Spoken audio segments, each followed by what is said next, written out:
यतो हस्त ततो दृष्टि यतो दृष्टि ततो मनः यतो मनः ततो भाव यतो भाव ततो रसः. नमस्कार. 1 मे 2026ला मालवणच्या काळवदवी एक्झॉटिका इथल्या सभागृहात नृत्यशंभो हा भरतनाट्यम सादरीकरणाचा कार्यक्रम आहे. प्रचिती सौदागर हा त्या सादरीकरण किंवा हा जो परफॉर्मन्स आहे तो सादर करणार आहेत आणि याबद्दल बोलायला किंवा आता सध्या त्याची चर्चा सुरू आहे या नृत्यशंभोची. स्वतः प्रचिती सौदागर आपल्यासोबत आहेत. मॅडम, तुमचं स्वागत आहे. नमस्कार.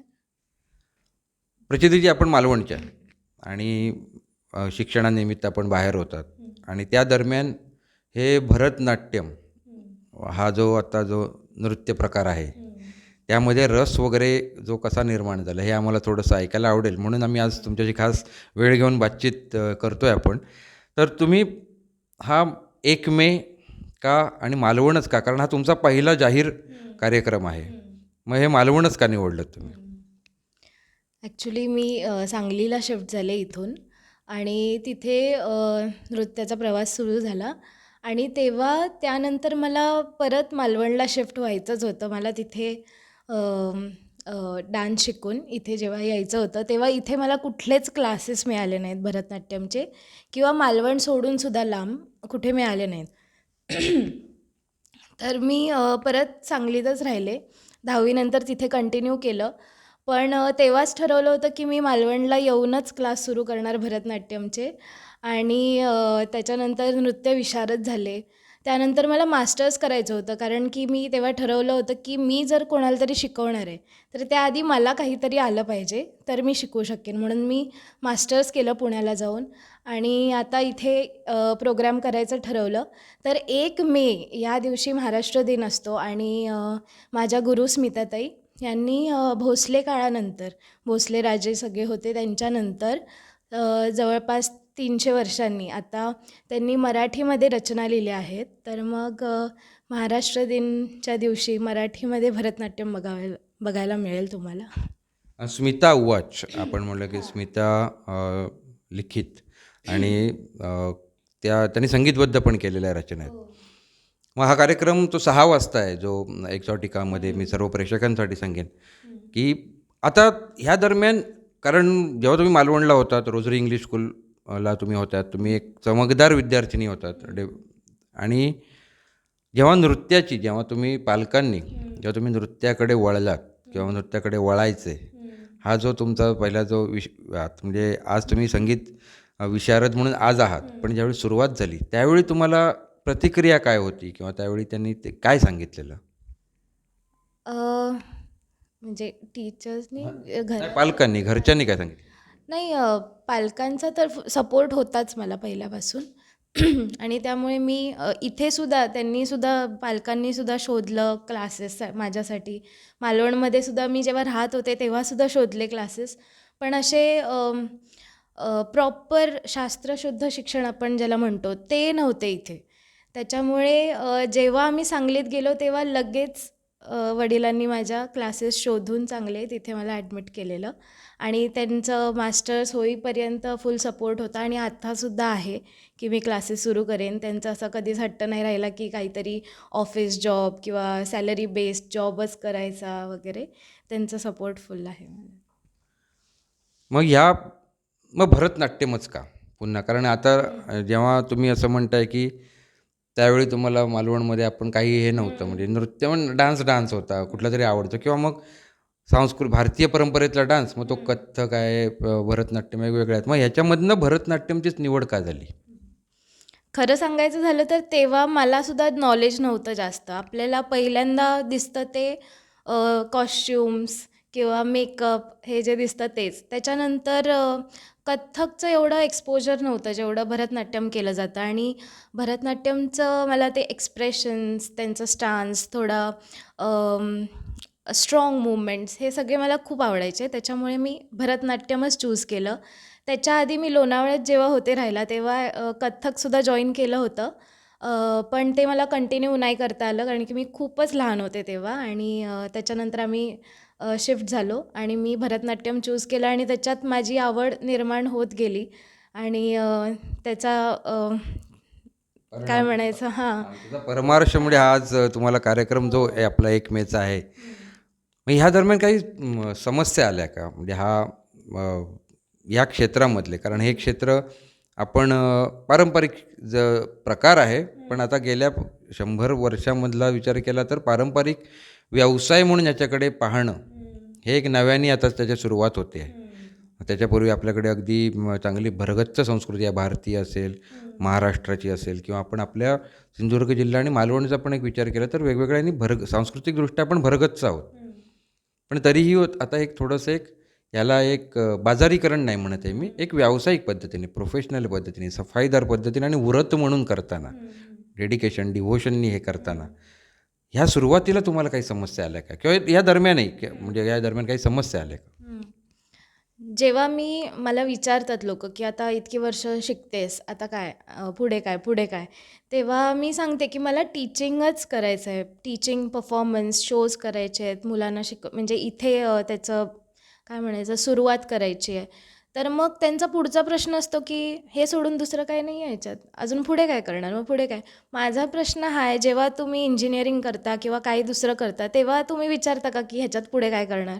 तेव्हा तर तुम्ही जॉबच करता ना, तेव्हा तुमचा पुढचा प्रश्न असतो का की जॉब सोडून दुसरं काय, जॉब सोडून, असं नसतं. तसंच भरतनाट्यमसुद्धा, आणि मी दोन्ही केल्यामुळे मी सांगू शकते की ह्याला आपण इंजिनिअरिंग म्हणतो, मी आर्किटेक्चरसुद्धा केलं आहे. तर मग त्याच्यात फिजिकल एफर्ट्स एवढे लागत नाहीत जेवढे डान्समध्ये लागतात. आता डान्समध्ये फिजिकल एफर्ट्स, मेंटल, तुमचा स्टडी, हिस्ट्री, सगळं मॅथमॅटिक्ससुद्धा आहे याच्यात.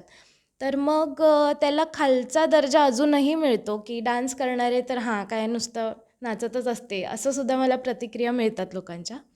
तर ते थोडं हर्टफुल आहे, पण तरी पण मी नाही एवढं त्यांच्याकडे लक्ष देत जे असे हे करतात. आणि त्यांच्या पुढच्या प्रश्नाला की पुढे काय करणार हे करूनच दाखवायचं, मला बोलायचं नाही आहे त्यांच्या, म्हणजे त्यांना मी उत्तरं देत नाही, म्हणजे मी करूनच दाखवेन असं आहे.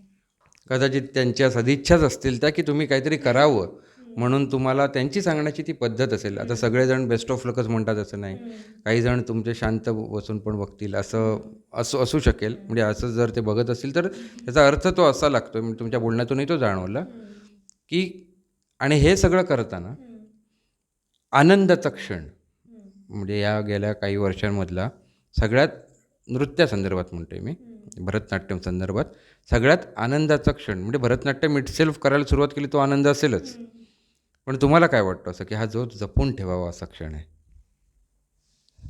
प्रत्येक प्रोग्रॅमनंतर ऑडियन्सचे मिळणारी प्रतिक्रियाच, प्रत्येक प्रोग्रॅमनंतर असा एखादा क्षण असं नाही आहे. म्हणजे प्रोग्रॅम झाल्यानंतरचं त्यांचं टाळ्या हे ते हेच माझ्या लक्षात राहणार की प्रत्येक प्रोग्रॅमनंतर असं आतापर्यंत साधारण किती कार्यक्रम झाले? भरपूर झाले आहेत तसे कार्यक्रम ग्रुप्समध्ये, म्हणजे ओव्हर 50-60 झाले असतील आरामात. पूर्ण देशभरात झाले, दिल्ली, मुंबई, पुणे, सगळीकडे झाले आहेत. आता गुरूंबद्दल थोडंसं, कारण काही आपण गुरूंबद्दल बोलणं हे काय असतं की तुम्ही घडताना फार मोठा प्रभाव असतो, आणि घडत जाताना गुरूंचे पैलूसुद्धा आपल्याला, म्हणजे शिष्यांना जसं ते बघत असतात तसे गुरूंचे सुद्धा माणूस म्हणून पैलू आपल्याला लक्षात येतात. मग तुमच्या गुरूंबद्दल तुम्ही काय सांगाल? सुरुवात माझी झाली सांगलीमध्ये माझ्या गुरु धनश्री आपटे.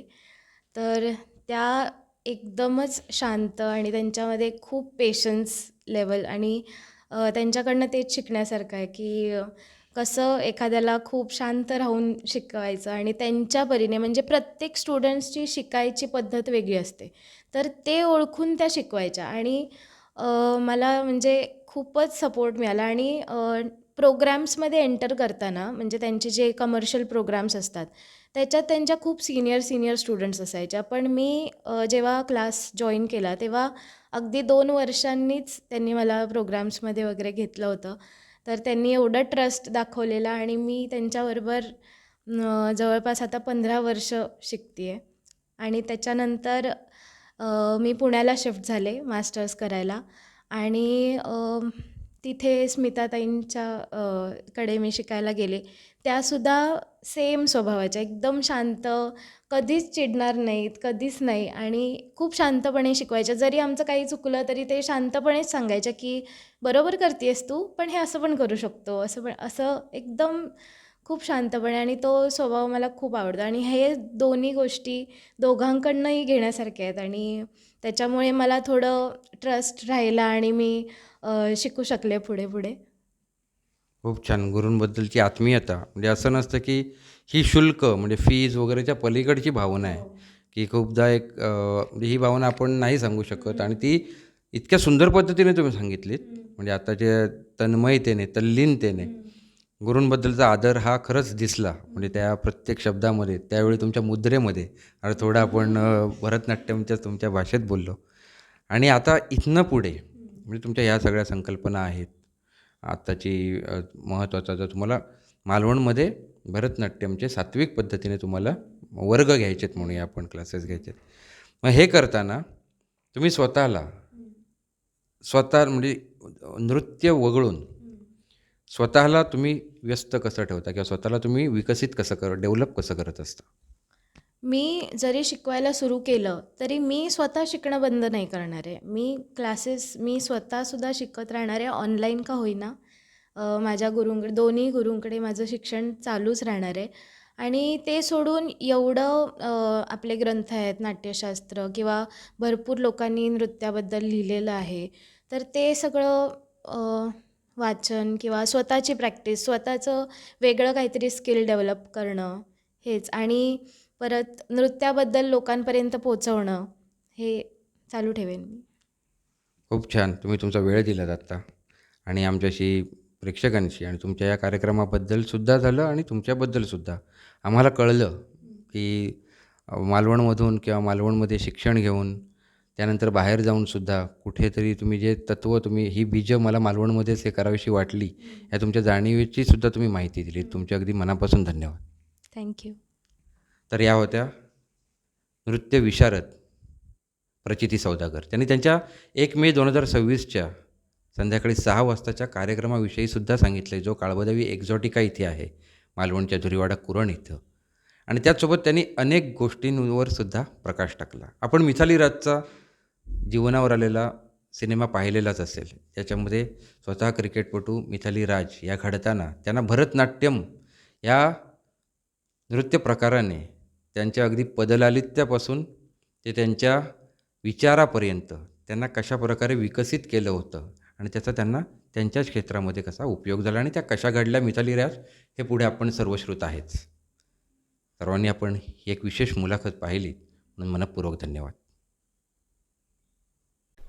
यतो हस्त ततो दृष्टी, यतो दृष्टी ततो मनः, यतो मनः ततो भाव, यतो भाव ततो रसः.